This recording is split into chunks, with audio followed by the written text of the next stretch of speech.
Well, let's turn attention now to the oil and gas sector, where the federal government is appealing to the National Union of Petroleum and Natural Gas Workers to reconsider their planned nationwide strike.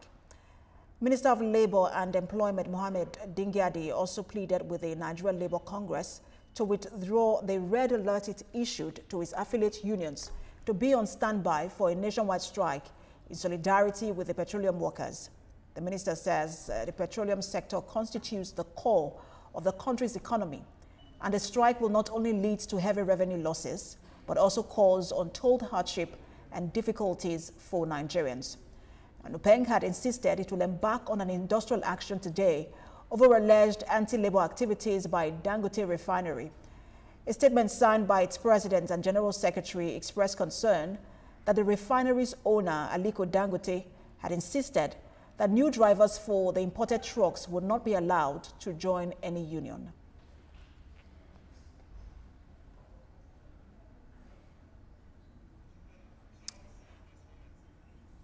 All right, our senior correspondent Sharon Ijaso is monitoring the protest and joins me to give us some more updates. Sharon, what more can you tell us at this moment? We know that the federal government has appealed to NUPENG, but is the strike on? And just give us more details.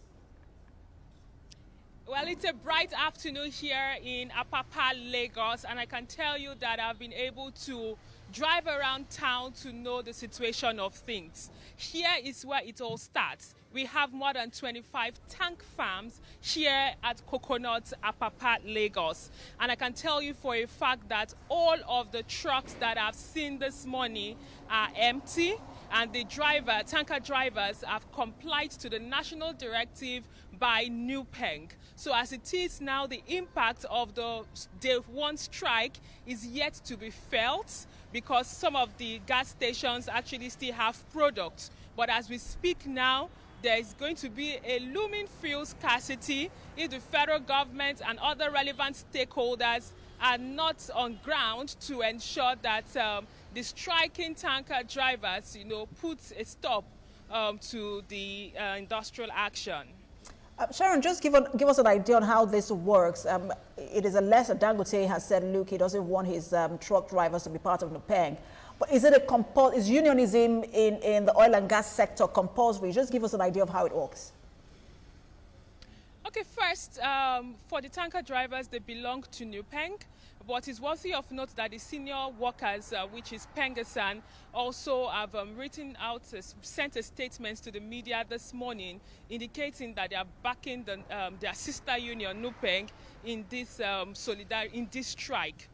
Now, typically, when workers work in an organization, it's of global best practice that workers should belong to a union so that their welfare can be prioritized and taken care of.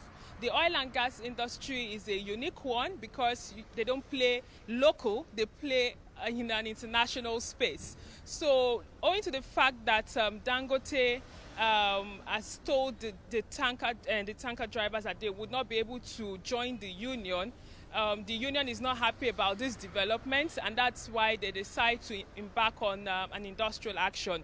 But it's also worthy of note that Dangote refineries is actually operating in a free trade zone. So that's also a factor, but I think this is where negotiation is going to play out at the scheduled meeting at the Ministry of Labour and Employment later today in Abuja, Nigeria. And Sharon, the NLC has also asked its members nationwide to join the strike in solidarity. Do we know that if there is a compliance with that directive? Well, for the Nigerian Labour Congress, their position remains the same.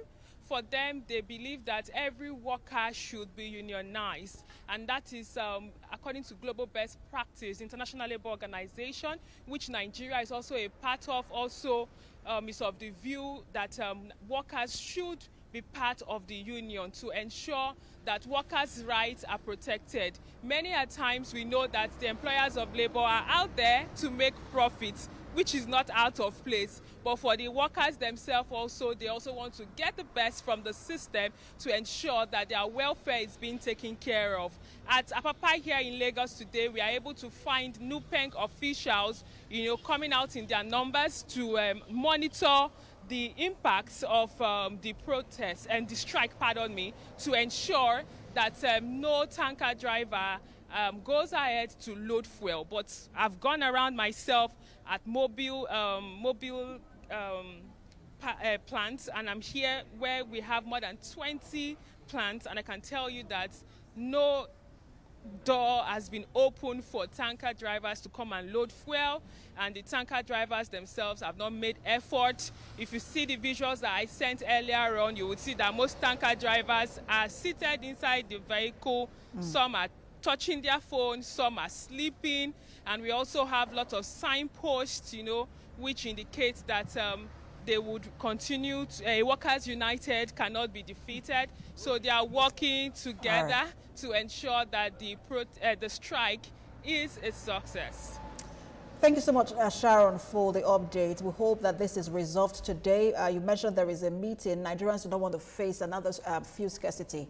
Our senior correspondent Sharon is on live for us in Apapa, where she's monitoring the strike by NUPENG. Thank you, Sharon. All right, let's take a break now. When the news at 1 returns, we'll bring you more updates. Stay with us.